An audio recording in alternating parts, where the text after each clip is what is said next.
Bonjour à toutes et à tous. Est-ce que vous connaissez tous Open Food Facts? Donc c'est assez simple, vous allez comprendre assez rapidement Open Food Supplement Facts, qui est la version complément alimentaire de Open Food. Donc on est parti d'un constat simple, c'est qu'aujourd'hui il y a 60% de Français qui consomment des compléments alimentaires au moins une fois dans l'année. Ça fait plus de 40 millions de consommateurs annuellement, avec une offre de compléments alimentaires qui est toujours plus vaste et parfois toujours moins visible pour ces fameux consommateurs. Donc ces compléments alimentaires ils sont autorisés sur le marché, mais il n'y a rien qui empêche les gens de pouvoir en consommer comme ils veulent. Et donc il n'y a pas non plus d'études spécialement qui ont prouvé l'innocuité de ces compléments si on les utilise vraiment en surdose. Avec l'exemple du fer, donc c'est une étude transversale qui a été menée en 2018 qui a prouvé que la dose de 40 mg par jour, à partir de laquelle ça devient risqué pour la santé. Et donc en étude transversale, on a prouvé que cette dose pouvait être atteinte assez facilement via la prise de compléments alimentaires, puisqu'ils sont en moyenne d'une dizaine de milligrammes par complément.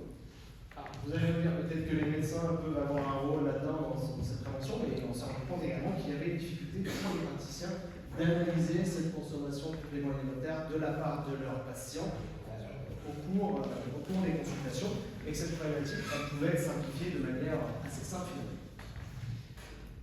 Et donc il va y avoir une absence notamment de données pour la recherche.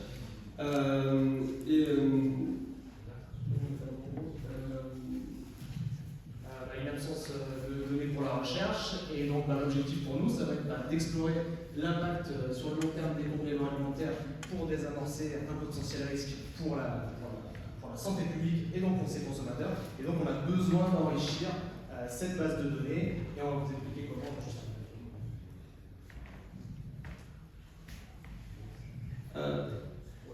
Merci. Donc tout simplement ce qu'on a fait, ce qu'on a déjà fait, l'outil est déjà opérationnel. On a chargé la base Compalim, qui sont dans la salle. Merci à eux pour le travail. La base de données est déjà très opérationnelle, mais pas forcément des plus utilisables. Donc on a dit qu'on allait la mettre dans un outil qui est déjà très facile d'accès, comme Open Food Facts, pour pouvoir l'utiliser et que les consommateurs puissent l'utiliser plus facilement. Et le but pour nous, ça va être d'enrichir et d'analyser cette base de données en ajoutant notamment des données qui ne sont pas encore disponibles actuellement, comme les ingrédients, afin de pouvoir les analyser, mais également identifier les différents additifs et surtout quantifier les différents nutriments qui sont présents au sein des compléments alimentaires. Tout ça, ça nous permet de mettre en lien finalement les recommandations d'usage, donc des sortes de posologies qu'on pourrait appeler pour les médicaments, avec les différents besoins des populations, encore une fois, afin d'éviter des risques de surdosage, notamment pour des populations à risque comme les femmes enceintes par exemple. Il y a encore un point. Donc ça va surtout nous permettre de faire un lien avec la recherche, et notamment l'étude nutritionnelle santé. Donc il faut savoir qu'Alexandre et moi, on bosse dans l'équipe de recherche en biologie nutritionnelle. C'est que des acronymes avec des noms imprononçables aujourd'hui.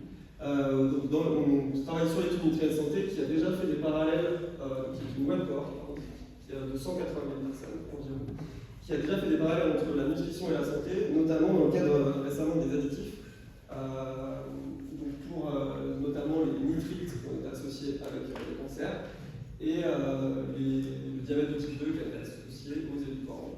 Donc le but, ça va être de pouvoir faire la même chose avec la consommation de compléments alimentaires, de pouvoir étudier un paramètre tel que la consommation de bois alimentaire et de l'associer avec des pathologies. Alors, le but pour nous, ça va être de dialoguer avec Compalim pour enrichir cette base de données, puisque ces données aujourd'hui, elles existent, mais elles ne sont pas forcément disponibles pour tout le monde, ou alors elles ne sont pas suffisamment lisibles pour le consommateur. On va pouvoir implémenter le code barre donc, justement, de tous ces produits qui ne sont pas forcément dans la base de données, notamment Compalim. Et on va pouvoir les utiliser comme sur Nutrinet, c'est déjà le cas en fait. On a la possibilité de déclarer ces aliments consommés, donc l'alimentation est déclarée potentiellement par les codes barres pour les produits industriels. et ce qui nous permet à nous de récupérer tout un tas d'informations sur les ingrédients et les additifs, etc. Et donc on a le tour de temps, donc on va faire vite, désolé. Le but ça va être finalement d'enrichir cette base de données comme c'est le cas pour Open Food Fact, puisque c'est un site collaboratif qui pourra être enrichi directement par les Et on a juste un petit exemple de site. Ouais. Pour vous montrer rapidement, qui est déjà disponible et qui est déjà opérationnel. Et qui est exactement le même que Open Food Fact, mais qui va permettre de collecter toutes les données sur les compléments alimentaires et pas sur l'alimentation. Ouais, et comme on peut le voir, on a déjà les additifs, notamment disponibles dès maintenant. Merci beaucoup. Merci beaucoup. Merci. C'est ça, tout le monde, je suis désolé. Est-ce qu'il y a des questions de la part des membres du jury, si vous voulez approfondir, il y a quelques petits points peut-être qui ont été un peu rapidement faits. Moi j'avais une question sur le parcours utilisateur, ce que j'ai pas bien compris. Donc en fait je prends mon petit déjeuner, je fais comme compagnie. Et puis je rentre, c'est ça, ce que je peux mettre, et puis ça me donne un bilan sur les compléments. Ouais, ça va être, si on a en général des codes barres sur les boîtes des compléments qu'on va consommer, on peut scanner directement ces informations, ce code barre, et ça va nous donner du coup la liste des additifs potentiellement, et on va pouvoir, notamment si on consomme plusieurs, là c'est l'avantage, c'est qu'on peut en scanner un, on peut en scanner plusieurs, et on peut avoir aussi plein de warnings, on va avoir des informations sur le risque de la surdose du surdosage par exemple. Ce qui fait que si on va consommer plusieurs aliments qui contiennent à risque, ça va nous calculer directement, ça va nous indiquer le risque pour nous en l'ayant indiqué dans le profil utilisateur. Mais c'est pas ce que fait déjà notre avis. Alors, c'est pas exactement le cas, puisque les données elles sont assez peu lisibles pour le consommateur actuellement.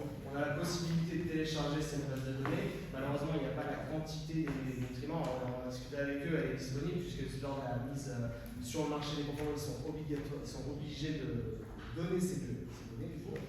Mais elles ne sont pas disponibles pour le consommateur. Donc, elles sont facilement accessibles, finalement. On pourra nous les sortir rapidement. Et à partir de là, on pourra donner ces informations pour éviter ces risques de surdose.